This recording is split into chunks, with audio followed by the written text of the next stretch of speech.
탐사일보 TV 임병수 대표입니다. 자, 오늘은 요즘 가장 뜨거운 이슈 중 하나입니다. 저속 노화로 대중적 인지도가 높았던 정희원 대표 관련 사태. 자, 오늘 1월 8일 기준으로 오늘까지 보도된 내용을 기반으로 팩트를 정리해보고 쟁점을 분석해보겠습니다. 먼저 중요한 전제부터 말씀을 드리면 이 사안은 현재 맞고소가 진행 중이고 경찰 수사가 진행 중입니다. 즉 어느 한쪽 주장만으로 결론 내리면 안 됩니다. 오늘 방송은 누가 맞다가 아니라 지금까지 무엇이 보도되었는지, 그리고 법적으로 어떤 쟁점이 있는지, 한국 사회에서 왜 이렇게 파장이 커졌는지 이 세 가지를 정리하는 방송입니다. 정리부터 깔끔하게 해보겠습니다. 큰 흐름으로 4단계입니다. 첫 번째, 스토킹 피해 주장 및 고소 보도. 정의원 측은 전 위촉연구원 또는 전 직원이라고 볼 수 있죠. A씨가 스토킹, 협박, 주거침입, 공갈미수 등의 혐의가 있다고 주장하며 고소를 했다라는 보도가 최초로 나옵니다. 경찰이 관련 사건을 배당하고 조사에 착수했다는 보도로 이어져요. 두 번째는 A씨 측의 반박입니다. 오히려 위력에 의한 성적 폭력을 당했다. A씨 측은 스토킹이 아니다. 고용 지위 관계 속에서 위력에 의한 성적 침해가 있었다는 취지로 반박 입장을 냈다는 보도가 나옵니다. 이어서 세 번째, 공적 지위, 방송, 기업 협업, 손절 파장이 일어나요. 논란이 커지면서 정희원이 서울시 건강 총괄관직 사의를 표명했다는 보도가 나오고, 동시에 식품업계 등에서 협업 중단, 홍보물 포장 교체 등 거리두기가 벌어졌다는 보도로 이어집니다.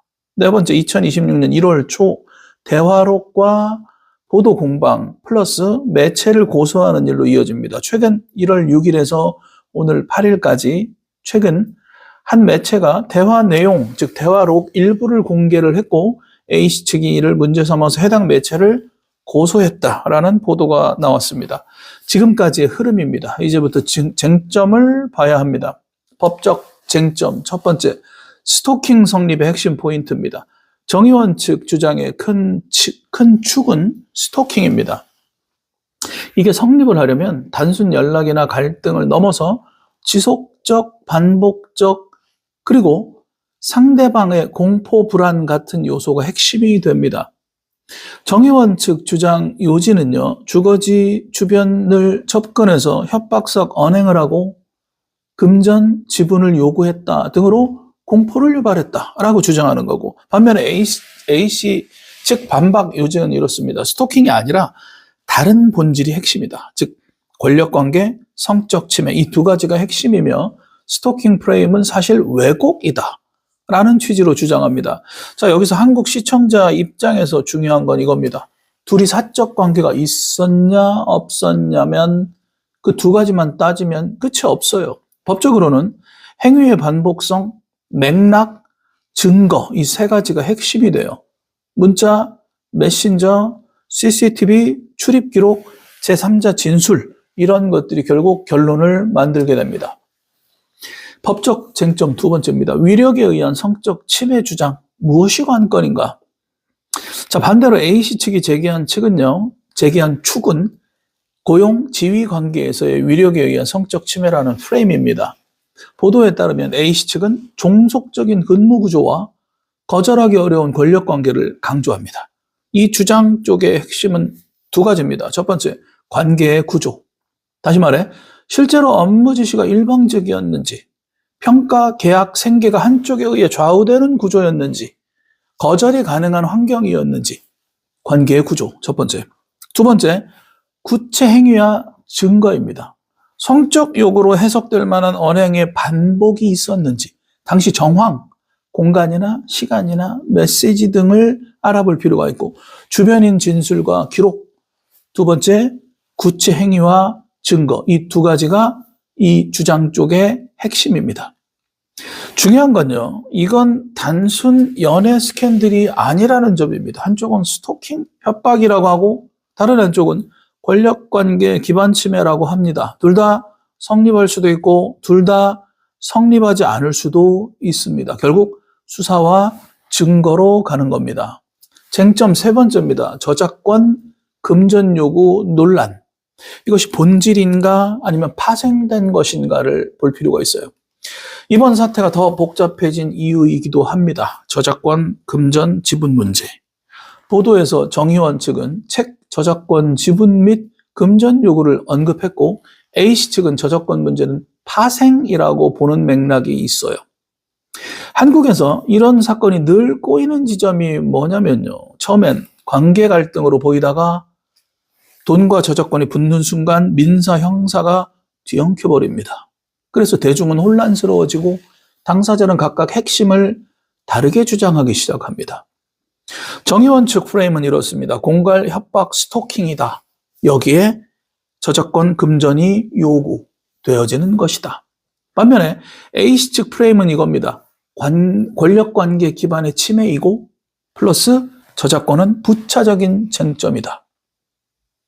자, 이 부분은 사실 수사기관 입장에선 서로의 동기와 행위의 맥락을 파악하는 자료가 됩니다. 저작권이든 돈이든 그 요구가 언제부터 어떤 방식으로 나왔는지가 중요해요. 자, 한국 관점으로 분석을 해보겠습니다. 첫 번째, 왜 이렇게 공적 이슈로 번졌나를 보면 이제 첫 번째, 공적 지위의 문제가 등장합니다. 정의원이 서울시 건강총괄관 같은 공적 역할을 맡고 있었고 논란 속에서 사의를 표명했다는 보도가 나왔습니다. 공적 지위는 법적 유죄와 별개로 공적 신뢰의 문제가 뒤따르고 그 공적 신뢰가 하나의 기준이 됩니다. 공적 지위의 문제 첫 번째 말씀드렸고, 두 번째는 저속 노화라는 것이 사회 트렌드였다라는 점을 간과할 수가 없어요. 식품, 유통, 콘텐츠 산업과 결합한 트렌드 아이콘이었고 협업이 많이 있었습니다. 그래서 기업들은 리스크 관리 차원에서 빠르게 협업 중단, 홍보물 교체로 움직였다라는 것입니다. 이게 두 번째, 저속 노화가 사회 트렌드였다라는 점. 자, 세 번째는 미디어 확산 구조입니다. 유튜브, SNS, 커뮤니티에서 확산 속도가 너무 빠릅니다. 그리고 이 대화록 공개 같은 자극적인 소재가 붙어버리면 사람들은 수사 결과보다 먼저 결론을 내리는 경향이 있어요. 세 번째, 미디어 확산 구조. 이 세 가지가 공적 이슈로 번지게 한 그런 요인이 될 수가 있을 것 같아요. 두 번째 분석 포인트를 보니까 대화록 보도와 2차 피해, 과연 무엇이 문제였을까를 짚어볼 필요가 있습니다. 오늘 1월 8일 기준으로 특히 뜨거운 게 이겁니다. 대화 내용 공개 보도를 둘러싼 공방입니다. 한 매체가 대화 내용을 공개했고 A씨 측이 왜곡 짜집기 취지로 반발하며 법적 대응을 했다라는 보도가 나왔습니다.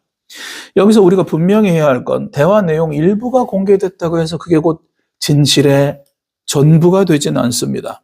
대화는 맥락이 중요합니다. 선택적으로 편집되면 의미가 완전히 달라질 수가 있습니다.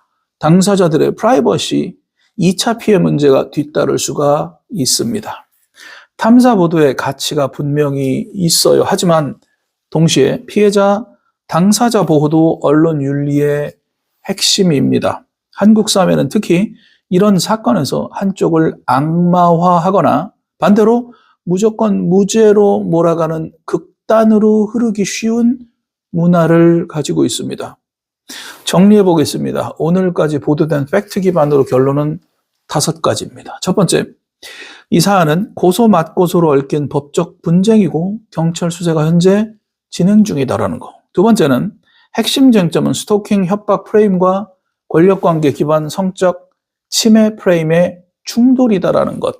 두 번째는 저작권, 금전, 지분 논란은 사건을 민형사상 복잡한 사건으로 만들고 있으며 동기 맥락을 가르는 자료가 될 수 있다는 것.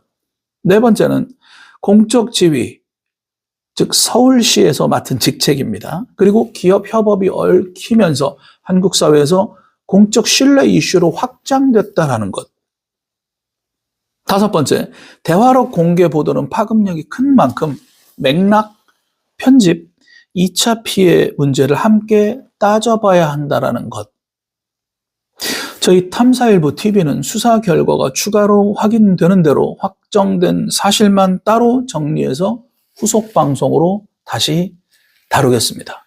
지금까지 탐사일보 TV 임병수 대표였습니다.